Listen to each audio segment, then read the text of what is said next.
Centre for monitoring Indian economy ने बताया दिसंबर 2021 में अनएम्प्लॉयमेंट रेट 7.9% तक हो गया, जो पिछले 4 महीनों में सबसे ज्यादा हाईएस्ट था।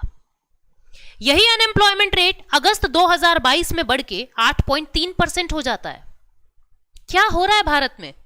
क्या होता है ये अनएम्प्लॉयमेंट और कैसे कैलकुलेट होता है ये अनएम्प्लॉयमेंट रेट? आज के सेशन में ये सबसे ज्यादा इंपॉर्टेंट टॉपिक हमारी लाइफ के लिए भी और हमारे एग्जाम के लिए भी हम इसको करने वाले हैं। तो आज का टॉपिक होगा unemployment, its types and unemployment rate. कौन कैलकुलेट करता है, कैसे कैलकुलेट करते हैं, इन सब चीजों पे हम लोग आज क्लास में चर्चा करेंगे। ये कुछ मेरे बारे में, माई सेल्फ पायल गुप्ता। मैं आप लोगों की गाइड, आप लोगों के एसएससी के सफर में आप लोगों की मदद करने आई हूं। आप लोग मेरी एकेडमिक्स, मेरे अचीवमेंट्स को यहाँ पे देख सकते हैं। अब परचम क्लासेस पे हम सब मिलके अपना सफर स्टार्ट कर रहे हैं। आप लोग अगर परचम क्लास पे जीए का कोर्स लेना चाहते हैं, जनरल अवेयरनेस का कोर्स लेना चाहते हैं, जिसमें history, economy, polity, science, static GK सब कुछ कॉम्प्रिहेंसिव तरीके से कवर हो रहा है। आप लोग हमारी ऐप को डाउनलोड करके इन कोर्सेज का आनंद उठा सकते हैं। अगर आप लोग मेरे साथ इकोनॉमी को आसान बनाना चाहते हैं तो बिल्कुल जीरो से हाई लेवल के इकोनॉमी का कोर्स परचम क्लासेस की ऐप पे आप लोग अवेल कर सकते हैं, मेरा कोड पायल 15 को यूज करके। आपको एक्स्ट्रा 15% का डिस्काउंट मिलेगा जीए के कोर्स पे भी और मेरे कोर्स पे भी, जहां पे आप पायल 15 कोड का यूज करके 15% का एडिशनल डिस्काउंट ले सकते हैं। अपनी तैयारी को परखने के लिए कि कितनी तैयारी हुई है, उसके लिए परचम क्लासेस ने आप लोगों के लिए कॉम्प्रिहेंसिव टेस्ट को प्लान किया है। परचम क्लासेस ऐप पे आप टेस्ट सीरीज को भी ज्वाइन कर सकते हैं, जो एसएससी टियर 1 के लिए बेनिफिशियल होगा। तो अपने टॉपिक को हम शुरू करते हैं कि अनएम्प्लॉयमेंट क्या होता है, इसकी डेफिनेशन क्या है, किसको अनएम्प्लॉयमेंट कहते हैं। तो पहले लेमन टर्म्स में समझते हैं कि अनएम्प्लॉयमेंट होता क्या है। देखो, 3 तरीके के शब्द होते हैं, 3 तरीके के वर्ड्स हैं जिनको हम अभी यूज करेंगे। सबसे पहला है वर्किंग फोर्स, वर्किंग फोर्स। दूसरा होता है अनएम्प्लॉयड, और तीसरा वर्ड जो हमें जानना है that is labour force, labour force. आपने सुना होगा ना न्यूज़पेपर में, labour force participation rate, unemployment rate, working force participation rate. तो इन शब्दों का मतलब क्या होता है? इसको कहते हैं कार्य शक्ति। हिंदी मीडियम के एस्पिरेंट्स के लिए भी मैं आसान बना दूं, कार्य शक्ति। अनएम्प्लॉयमेंट होता है बेरोजगारी, सब लोग जानते हैं और सब लोग इसको फील भी कर रहे हैं, बेरोजगारी। और लेबर फोर्स होता है श्रमिक शक्ति या श्रम शक्ति। अब अनएम्प्लॉयड या वर्किंग फोर्स कौन होते हैं? वर्किंग फोर्स उन लोगों को कहेंगे जो जॉब को ढूंढ रहे थे, they are searching for job, जो जॉब को सर्च कर रहे थे और जिनको जॉब मिल गया, जिनको जॉब मिल गया। जैसे मैं सर्च कर रही थी जॉब को और मुझे जॉब मिल गया, मैं वर्किंग फोर्स का हिस्सा बन गई। जो लोग सर्च कर रहे थे जॉब को और जिनको जॉब मिल गया, उनको कहेंगे हम वर्किंग फोर्स। फिर बेरोजगार किनको कहेंगे? जो लोग जॉब को सर्च कर रहे थे कॉन्टिन्यूअसली, लेकिन अभी उनको जॉब मिला नहीं है। कुछ समय के लिए अभी आप लोग चाह रहे हैं हम ऑफिसर बन जाएं, आप लोग चाह रहे हैं कि हमको नौकरी मिल जाए, लेकिन अभी आपको नहीं मिली, मतलब आप अभी बेरोजगार में हैं, अभी आप अनएम्प्लॉयड हैं। वो लोग जो जॉब करना चाह रहे हैं लेकिन नहीं मिली, उनको कहेंगे बेरोजगार यानी अनएम्प्लॉयड। जो लोग जॉब करना चाह रहे थे और जॉब करने के लिए मिल गई, उसको कहेंगे हम वर्किंग फोर्स। फिर ये लेबर फोर्स क्या होता है? लेबर फोर्स में वो सब लोग आ जाएंगे जो काम करने के लिए विलिंग होते हैं, चाहे उनको नौकरी मिली है चाहे नहीं मिली है, but they are searching for job, they are looking for job. मिली ना मिली वो अलग चीज है, लेकिन लेबर फोर्स में वो सब लोग आ जाएंगे जो नौकरी करना चाहते हैं। इट मीन्स मैं क्या कह सकती हूं कि लेबर फोर्स में वर्किंग फोर्स भी आ गया, क्योंकि वर्किंग फोर्स में भी लोग सर्चिंग मोड में तो थे, और अनएम्प्लॉयड में भी मैं कह सकती हूं कि यहां पे भी लोग नौकरियां ढूंढ रहे हैं, यानी लोग नौकरियां करना चाह रहे हैं। हम क्या कह सकते हैं कि लेबर फोर्स में वर्किंग फोर्स भी आ गया और लेबर फोर्स में अनएम्प्लॉयमेंट भी आ गया।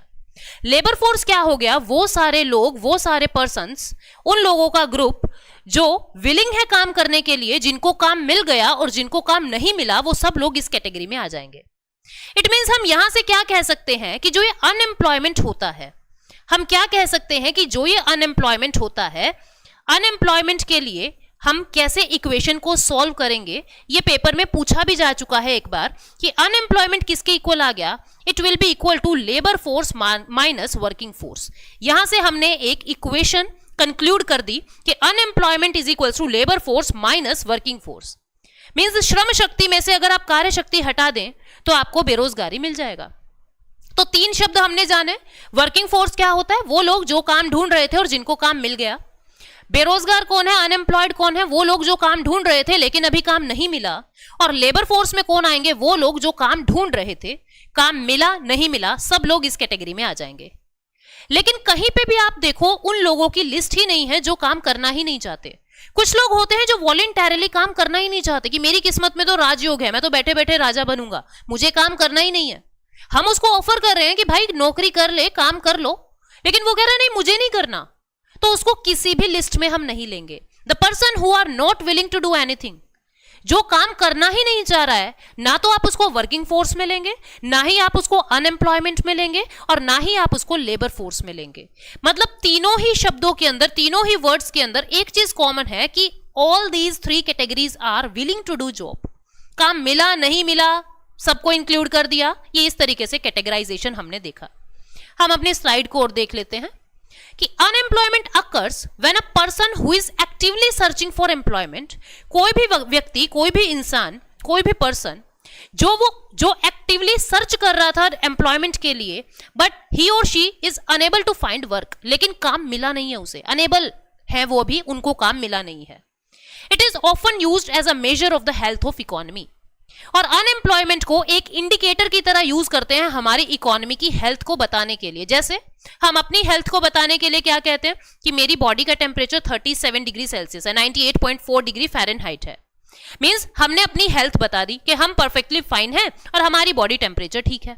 ऐसे इकोनॉमी की हेल्थ को भी बताने के लिए कुछ इंडिकेटर्स होते हैं, लाइक जीडीपी क्या है, आपकी इकोनॉमी कितनी ओपन है, आप लोग ट्रेड कैसे कर रहे हैं दूसरे देशों के साथ, आपके देश का कितने देशों के साथ ट्रेड है, आपके यहाँ पे अनएम्प्लॉयमेंट कितना है, आपके यहाँ पे इन्फ्लेशन कितना है, आपके यहाँ पे स्टैंडर्ड ऑफ लाइफ कैसे है।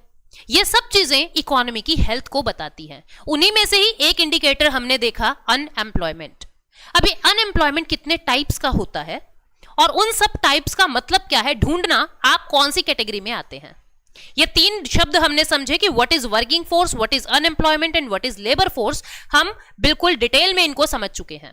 तो यहां पे एक बार फिर देख लेते हैं कि वर्क फोर्स किसको कहेंगे, टोटल नंबर ऑफ पीपल, वो सारे लोग जो फिजिकली एबल हैं काम करने के लिए और उनको काम मिल गया है, the work is available for them. जो एबल थे काम करने के लिए, चाह रहे थे काम करना और जिनको काम मिल गया उसको कह दिया हमने वर्किंग फोर्स। अनएम्प्लॉयमेंट किसको कहा, people continuously searching for job but not getting it, लेकिन मिल नहीं रहा है, ढूंढ रहे थे बट मिल नहीं रहा है। और लेबर फोर्स किसको कहेंगे, willing to do job who got their job and not getting it, मतलब वो सब लोग जो काम करना चाह रहे हैं, जिनको काम मिल गया और जिनको काम नहीं मिला। इस तरीके से यहां पे मैंने लेबर फोर्स की एक इक्वेशन बना दी, वर्किंग फोर्स प्लस अनएम्प्लॉयड, और यहीं से हम अनएम्प्लॉयड को कंक्लूड कर देंगे labour force minus working force. ठीक है, इतनी चीजें आप लोगों को उम्मीद करती हूं समझ आ गई हैं। अब अनएम्प्लॉयमेंट कितने टाइप्स का होता है, अलग अलग टाइप्स होती हैं। इंडिया में सबसे ज्यादा कौन सा है, क्या मतलब होता है सभी का, उसको हमें जानना है। डिस्गाइज्ड अनएम्प्लॉयमेंट क्या होता है, इसको हिंदी में कहा जाता है गुप्त बेरोजगारी, या इसी को ही कहा जाता है प्रच्छन्न बेरोजगारी। इंडियन एग्रीकल्चर में ये सबसे ज्यादा है। प्रच्छन्न बेरोजगारी या गुप्त बेरोजगारी, इसको इंग्लिश में कहा जाता है डिस्गाइज्ड अनएम्प्लॉयमेंट। क्या होता है पहले इसको समझो। डिस्गाइज्ड अनएम्प्लॉयमेंट, मान लीजिए ये एक खेत है, ये एक फील्ड है, ये खेत है। इस खेत में 4 लोग काम करते हैं, ठीक है, मम्मी पापा चाचा चाची 4 लोग काम करते हैं। और ये 4 लोग 1 क्विंटल वीट का प्रोडक्शन कर रहे हैं, 1 क्विंटल वीट का प्रोडक्शन कर रहे हैं। सीजन के दौरान 1 क्विंटल वीट को ये प्रोड्यूस कर रहे हैं। अब घर पे 2 बच्चे बैठे थे, 2 स्टूडेंट बैठे थे, और ये जो दोनों स्टूडेंट्स हैं ये मान लीजिए किसी गवर्नमेंट जॉब की तैयारी कर रहे थे और इनसे जो एग्जाम है वो क्रैक ही नहीं हो रहा है, इनका एग्जाम क्रैक ही नहीं हो रहा है, किसी वजह से कुछ और प्रॉब्लम्स चल रही हैं। तो पेरेंट्स ने क्या कहा कि बेटा आप भी हमारे यहाँ चलो, आप भी हमारे साथ काम पे चलो। तो इन दो स्टूडेंट्स को भी, अब इन दो लोगों को भी यहाँ पे हम लोगों ने काम पे लगा दिया। टोटल लोग कितने हो गए? 6 लोग हो गए। टोटल कितने लोग काम कर रहे हैं? 6% काम कर रहे हैं। लेकिन वीट का प्रोडक्शन अब भी इस साल भी 1 क्विंटल ही हुआ। अगर ये 2 लोग नहीं आ रहे थे तो भी प्रोडक्शन उतना ही है, और ये 2 लोग आ गए तो भी प्रोडक्शन उतना ही है। यानी इनके आने या ना आने से कोई भी इफेक्ट नहीं पड़ा। इन 2 लोगों का, ये जो 2 लोग एडिशनल आए हैं, इनका जो मार्जिनल प्रोडक्टिविटी है, जो सीमांत उत्पादन है, मार्जिनल प्रोडक्टिविटी वो बिल्कुल 0 है। मींस इनकी वजह से कोई भी इफेक्ट प्रोडक्शन पे नहीं पड़ रहा। ये लोगों को फुर्सत नहीं है काम करने की, मतलब इन लोगों को फोन पिक करने की भी फुर्सत नहीं है। सुबह जा रहे हैं 9 बजे खेतों में, पूरे दिन मेहनत कर रहे हैं, लेकिन उनकी वजह से कोई प्रोडक्शन नहीं हो रहा। इट मींस क्या हुआ, हमने यहां क्या देखा कि जितने लोग चाहिए थे आपने बेवजह उससे ज्यादा लोग खेत में घुसा दिए। जितना प्रोडक्शन पहले हो रहा था उतना ही अब हो रहा है। यानी इन जो एक्स्ट्रा 2 लेबर था उनका मार्जिनल प्रोडक्शन कितना आया? इनका मार्जिनल प्रोडक्शन 0 आया। मार्जिनल प्रोडक्शन क्या होता है? मींस इनकी वजह से एडिशनल कोई भी प्रोडक्शन नहीं हुआ, इनकी वजह से कोई भी एक्स्ट्रा प्रोडक्शन नहीं हुआ, यानी इनका मार्जिनल प्रोडक्शन जो है वो 0 है। तो जिन लेबर का मार्जिनल प्रोडक्शन 0 होता है उसको डिसगाइज्ड अनएम्प्लॉयमेंट कहते हैं। यहां पे आप देखेंगे कि ये वो फिनोमिना है जहां पे ज्यादा नंबर ऑफ लोग एम्प्लॉयड कर दिए गए हैं then actually needed. Actually need नहीं थी 6 लोगों की, 4 लोग भी उतना ही काम कर रहे थे, लेकिन आपने बेवजह ज्यादा नंबर ऑफ पीपल वहां पे एम्प्लॉयड कर दिए। उन एक्स्ट्रा नंबर ऑफ लोगों को हम डिसगाइज्ड अनएम्प्लॉयमेंट कहते हैं। एक और तरीका होता है इसको बताने का, the labour having 0 marginal productivity. Labour having 0 marginal productivity, जिन लेबर का, जिन श्रमिकों का सीमांत उत्पादन या मैं कहूं मार्जिनल प्रोडक्शन 0 होता है, उसको हम डिसगाइज्ड अनएम्प्लॉयमेंट कहते हैं। गुप्त क्यों कहा? क्योंकि आपको देख के लगेगा यार बच्चा काम पे तो जा रहा है, सुबह जाता है 9 बजे, शाम में आता है ये 5 बजे, लेकिन किसी को ये नहीं पता कि उसकी वजह से कुछ हुआ ही नहीं है, उसकी वजह से कोई प्रोडक्शन हुआ ही नहीं है। इसलिए कहा है गुप्त, यानी प्रच्छन्न, छिपा हुआ बेरोजगार है, वो छिपा हुआ अनएम्प्लॉयड पर्सन है, अनडिसगाइज्ड अनएम्प्लॉयमेंट। क्लियर हो गई बात? इंडियन एग्रीकल्चर में बहुत ज्यादा होता है। It is primarily traced in agriculture and unorganised sectors. Unorganised sector में और इंडियन एग्रीकल्चर में बहुत ज्यादा देखने को मिलता है। Next type is structural unemployment. Structural unemployment क्या होता है? मान लीजिए मुझे सिर्फ व्हाइट बोर्ड पे पढ़ाना आता है, समझना बात को, मुझे सिर्फ व्हाइट बोर्ड पे पढ़ाना आता है। I can work only on white board. मुझे डिजिटल बोर्ड चलाना ही नहीं आता, लेकिन मार्केट में ड्यू टू कोविड सब कुछ डिजिटल हो गया। अब मेरी स्किल, मेरे अंदर जो स्किल है, पढ़ाने की स्किल है, लेकिन मैं टेक्नोलॉजी को यूज नहीं कर पाती। मैं सिर्फ व्हाइट बोर्ड पे या ब्लैक बोर्ड पे ही पढ़ा पा रही हूं। मैं डिजिटल बोर्ड या किसी भी तरीके का इलेक्ट्रॉनिक इंस्ट्रूमेंट में ऑपरेट ही नहीं कर पाती। तो अब जो मेरी स्किल है वो जॉब की प्रोफाइल के अकॉर्डिंग मैच नहीं की, तो मुझे क्या कहेंगे? मैम आप चले जाइए, जब आपको चलाना आ जाए, जब आपको ये काम आ जाए, जब आप ये स्किल सीख लें, तब आप वापस आ जाना, आपको लगा लेंगे हम नौकरी पे। यानी स्ट्रक्चरल अनएम्प्लॉयमेंट क्या होता है? जो स्किल चाहिए उस काम के लिए वो स्किल ना होना। उस स्किल के ना होने की वजह से आपको जो अनएम्प्लॉयमेंट फेस करनी पड़ी है उसको हम स्ट्रक्चरल अनएम्प्लॉयमेंट कहते हैं। देख लेंगे, there is a mismatch between job available in the market, market में जो जॉब है, and the skill available worker, और जो स्किल है वो मैच नहीं कर रहा। मुझे तो विंडोज 7 ही चलाना आ रहा है, लेकिन अब तो विंडोज 11 की जरूरत है। मुझे विंडोज 11 नहीं आता तो मैं नौकरी से हटा देंगे मुझे, मैं अनएम्प्लॉयड हो जाऊंगी। यानी जॉब की प्रोफाइल है और जो मेरा स्किल प्रोफाइल है वो मैच नहीं कर रहा, उसकी वजह से मैं अनएम्प्लॉयड हुई हूं। इसको स्ट्रक्चरल अनएम्प्लॉयमेंट कहते हैं। ठीक है। Many people in India do not get job due to lack of requisite skills due to poor education level. It becomes difficult to train them. अब आप देखिए, जो अपने यूनिवर्सिटीज के अंदर, जो अपने कॉलेजेस के अंदर जो पढ़ाई करवाई जा रही है, और जब आप फील्ड वर्क करते हैं जाके, आप में से बहुत सारे एस्पिरेंट्स ऐसे होंगे जो अभी कुछ समय के लिए नौकरी से तैयारी करने के लिए छोड़ के आए हैं। अब आपने जो कॉलेज में पढ़ाई की थी और जो जाके आपको डिपार्टमेंट में काम करना पड़ा है, वो दोनों बिल्कुल अलग है। हमने जो बुक्स पढ़ी थी उनका कहीं काम, उनका कहीं यूज ही नहीं होता जो हम एक्सपेरिमेंट करते हैं, लेकिन हम ट्रेनिंग करके सीख जाते हैं उस काम को। पर कभी कभी एजुकेशन का लेवल इतना कम होता है कि आफ्टर ट्रेनिंग भी आप लोग सीख ही नहीं पाते, आपको ट्रेन करना भी मुश्किल है। तो ऐसे लोग जो उस स्किल को ऑक्यूपाई ही नहीं कर पा रहे, या आपका स्किल जब आपकी जॉब प्रोफाइल से मैच नहीं कर रहा, तो उसको हम स्ट्रक्चरल अनएम्प्लॉयमेंट कहते हैं। ठीक है, आगे इसके बाद साइक्लिकल अनएम्प्लॉयमेंट। साइक्लिकल अनएम्प्लॉयमेंट क्या होता है उसको समझिए। देखिए क्या होता है, जैसे हम ज्योग्राफी में पढ़ते हैं कि वर्ल्ड के अंदर ग्लोबल मतलब अर्थ पे एक बार वार्म एज आया, फिर आइस एज आएगा, फिर वार्म एज आएगा, फिर आइस एज आएगा, इस तरीके से साइकिल चलेगा। ऐसे ही इकोनॉमी का भी एक साइकिल चलता है। कभी समय आता है बूम का और कभी समय आता है रिसेशन का। रिसेशन मींस जहां पे मंदी है, जहां पे मंदी है यानी कि डिमांड बहुत कम है। बूम मतलब सब लोग अपनी फुल एम्प्लॉयमेंट पे हैं, बहुत ज्यादा डिमांड है, बहुत बढ़िया इकोनॉमी चल रही है। जब कभी भी इकोनॉमी जो है रिसेशन में जाती है, तो यहां जितने भी लोग हैं उनको क्या कहा जाता है कि भैया तुम चले जाओ, तुम्हें नौकरी नहीं दे सकते, बिकॉज डिमांड नहीं है। डिमांड नहीं है, डिमांड नहीं है तो प्रोड्यूस क्यों करें हम, प्रोडक्शन ही नहीं करना। और जब प्रोडक्शन ही नहीं करना तो आप लोगों को नौकरी पे लगा के हम क्या करेंगे, आप लोग जाइए रेस्ट करिए, घर पे चले जाइए।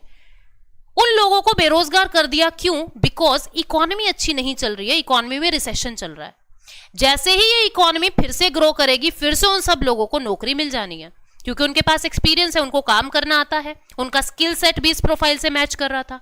But due to decrease in demand या due to lack of demand उन लोगों को नौकरी से हटाया था, और जैसे ही फिर से इकोनॉमी बूम करेगी वापस से उनको नौकरी मिल जाएगी।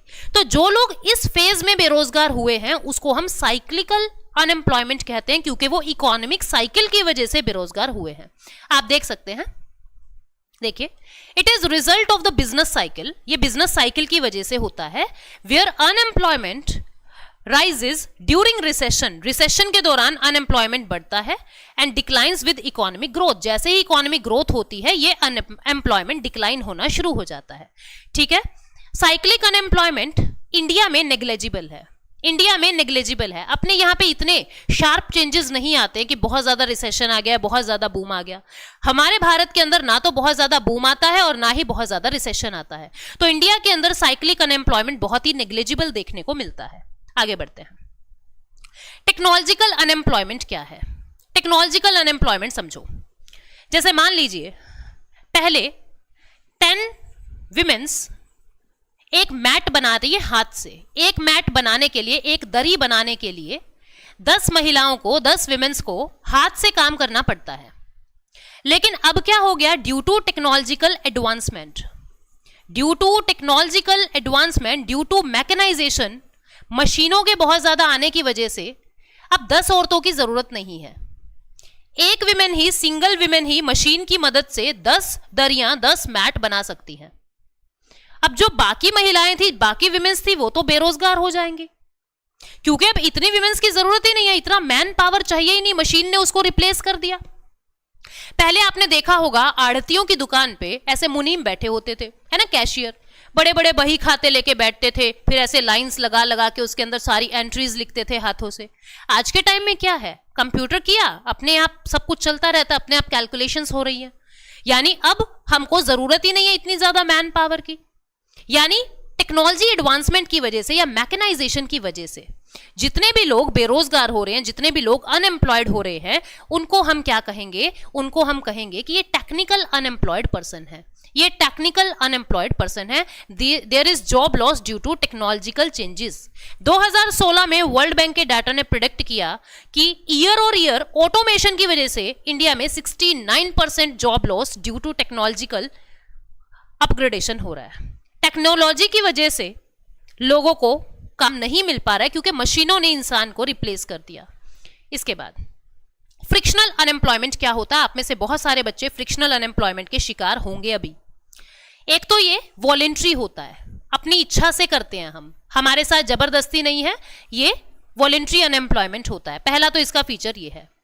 दूसरा फीचर ये है, ये नॉन परमानेंट होता है, नॉन परमानेंट होता है, अस्थायी होता है, हमेशा के लिए नहीं होगा। तीसरा ये होता क्या है इसको समझो। मान लीजिए कोई एक पर्सन ठीक है काम कर रहा था, मान लीजिए विप्रो में काम कर रहा था, विप्रो में काम कर रहा था एक पर्सन। अब वो चाहता है कि मैं इन्फोसिस में काम कर लूं क्योंकि मुझे अच्छा पैकेज मिलेगा, मेरे घर के पास पड़ता है, और मैं तो कंपनी को स्विच करना चाहता हूं, मैं तो विप्रो की जगह मैं अब इन्फोसिस में काम करना चाहता हूं। तो जितने समय में उसको स्विच करने में लगेगा, यहां पे वो रेजिग्नेशन देगा, फिर उसको ज्वाइन करेगा, इंटरव्यू कंडक्ट होंगे, उसका जॉब प्रोफाइल देखा जाएगा, इन सब चीजों को देखते हुए कुछ तो टाइम लगेगा, 1 मंथ, 2 मंथ, 3 मंथ, 6 मंथ्स, कुछ तो टाइम लगेगा। उस टाइम के दौरान जो वो अनएम्प्लॉयड रहेगा उसको हम कहते हैं फ्रिक्शनल अनएम्प्लॉयमेंट। उस टाइम पीरियड के दौरान हम कहते हैं कि व्यक्ति जो है वो फ्रिक्शनल अनएम्प्लॉयड है। एक और एग्जांपल समझिए, मान लीजिए आप लोग एक सॉफ्टवेयर इंजीनियर हैं, आप एक सॉफ्टवेयर इंजीनियर हैं, ठीक है। अब सॉफ्टवेयर इंजीनियर आप हैं और आपने देखा कि यूपीएससी के फॉर्म निकल गए हैं, मुझे तो यूपीएससी करना है, मुझे तो सिविल सर्विसेज एग्जाम देना है। अब तुम क्या करोगे, वहां से कुछ समय के लिए नौकरी छोड़ दोगे कि अभी मुझे तैयारी का समय है, मैं तैयारी करूंगा या करूंगी, और मैं 1 साल के लिए, 6 महीने के लिए मैं इस जॉब को क्विट कर रहा हूं। आपने वॉलंटरली किया है, जबरदस्ती नहीं करवाया आपसे, आपने वॉलंटरली आपकी जॉब को क्विट किया है टू गेट अनदर जॉब, किसी दूसरी जॉब को लेने के लिए। तो जो वो टाइम पीरियड होता है, आप में से भी बहुत सारे एस्पिरेंट्स ऐसे होंगे जो अपनी नौकरियां छोड़ के तैयारी कर रहे हैं, तो आप सब लोग फ्रिक्शनल अनएम्प्लॉयमेंट में आते हो। अगर आपका एग्जाम क्रैक हो जाता है तो आपको नई जॉब मिल जाएगी, अगर एग्जाम क्रैक नहीं होता है तो आप वापस से अपनी पुराने वाली जॉब पकड़ लेंगे, यानी आप नॉन परमानेंट टाइम के लिए, टेम्परेरी टाइम के लिए जो है आप बेरोजगार हुए हैं। ठीक है, तो आपको समझ आ गया होगा कि फ्रिक्शनल अनएम्प्लॉयमेंट क्या होता है।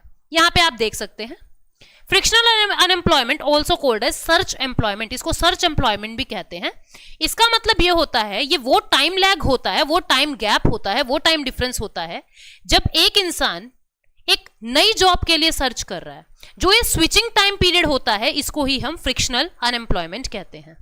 ठीक है, जो ये टाइम लैग होता है दो जॉब्स के बीच का, इसको हम फ्रिक्शनल अनएम्प्लॉयमेंट कहते हैं। उसके बाद वल्नरेबल अनएम्प्लॉयमेंट क्या होता है, वल्नरेबल सेक्शन है ये। वल्नरेबल एम्प्लॉयमेंट क्या होता है, मतलब नौकरी तो है इनके पास लेकिन वल्नरेबल है। वल्नरेबल का मतलब बहुत ही पीड़ित से है, बहुत ही ऐसे विक्टिमाइज्ड सा फील होता है, ना तो कहीं पे ये दर्ज कि ये कहां नौकरी कर रहे हैं, मतलब अनऑर्गेनाइज्ड सेक्टर है। और जो कॉन्ट्रैक्चुअल जॉब करते हैं ना, डे टू डे, जैसे आपने देखा होगा कंस्ट्रक्शन साइट पे जो काम करते हैं उनको क्या कहते हैं, कैजुअल लेबर कहते हैं। उनको क्या कहा जाता है, कैजुअल लेबर, मतलब कि दिहाड़ी मजदूर जो हम कहते हैं ना अपनी डेली लाइफ में, जो दिहाड़ी पे काम करते हैं कि आज का दिन आपने कर दी मजदूरी और शाम को पैसा ले जाना, बस कल हमें नहीं पता कल आप वापस यहीं आएंगे या नहीं आएंगे, कल हमको काम मिलेगा नहीं मिलेगा। ऐसे जो लोग होते हैं जो कॉन्ट्रैक्ट बेसिस पे काम करते हैं या जो कहीं पे भी रजिस्टर्ड नहीं है, उनका कहीं पे भी ऑल ओवर इंडिया नाम नहीं है कि ये काम कर भी रहे हैं या नहीं कर रहे हैं। This means people working informally, जो लोग हैं वो इनफॉर्मली काम कर रहे हैं, इनफॉर्मली काम कर रहे हैं विदाउट प्रॉपर जॉब कॉन्ट्रैक्ट। कोई जॉब कॉन्ट्रैक्ट नहीं है, कोई लीगल प्रोटेक्शन नहीं है, उनकी कोई सैलरी मार के भाग जाए तो उनको कोई क्लेम करने वाला नहीं है, मतलब वो कोर्ट में जाके खड़े नहीं हो सकते बिकॉज कोई पेपर वर्क कुछ नहीं है। ऐसे लोगों को वल्नरेबल एम्प्लॉयमेंट कहते हैं। ठीक है, और भारत के अंदर ये बहुत सारा देखा जाता है। It is one of the main type of unemployment in India. India के अंदर बहुत हाई लेवल का वल्नरेबल एम्प्लॉयमेंट देखने को मिलता है क्योंकि अनऑर्गेनाइज सेक्टर बहुत ज्यादा है। ठीक है, तो ये है वल्नरेबल एम्प्लॉयमेंट। उसके बाद अंडर एम्प्लॉयमेंट मीन्स एम्प्लॉयड तो है लेकिन अंडर है। समझना क्या मतलब हुआ। मान लीजिए किसी बच्चे ने एमबीए किया बढ़िया आईआईएम कॉलेज से, ठीक है, बहुत अच्छा उसका प्रोफाइल है, बहुत अच्छी उसमें स्किल्स हैं, बहुत अच्छा ज्ञान है उसके अंदर, लेकिन किसी मजबूरी की वजह से उसको जॉब मिला एटीएम में गार्ड बनने का।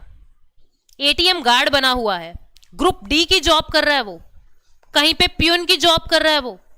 क्या उसने एमबीए पीएन बनने के लिए किया था?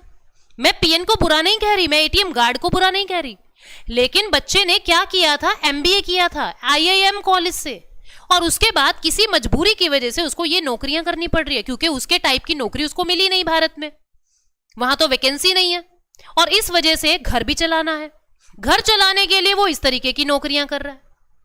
तो ऐसे लोगों को जो ये अपनी स्किल से, अपनी कैपेबिलिटी से कम टाइप की नौकरी कर रहे हैं, उनको हम अंडर एम्प्लॉयमेंट कहते हैं। Person skills set is high, person का स्किल सेट काफी हाई है, but not getting job according to skills and capability, पर उसको उस कैपेबिलिटी के अकॉर्डिंग, उसकी योग्यताओं के अकॉर्डिंग नौकरी नहीं मिल रही है। ठीक है, it is also known as educated unemployment. इसको पढ़ी लिखी बेरोजगारी भी कहते हैं, कि बच्चा पढ़ा लिखा है लेकिन उसके बावजूद भी उसको काम नहीं मिल रहा, ये अंडर एम्प्लॉयमेंट है। इसके बाद अनएम्प्लॉयमेंट रेट कैसे निकालते हैं, बेरोजगारी दर कैसे निकालते हैं और कौन निकालता है।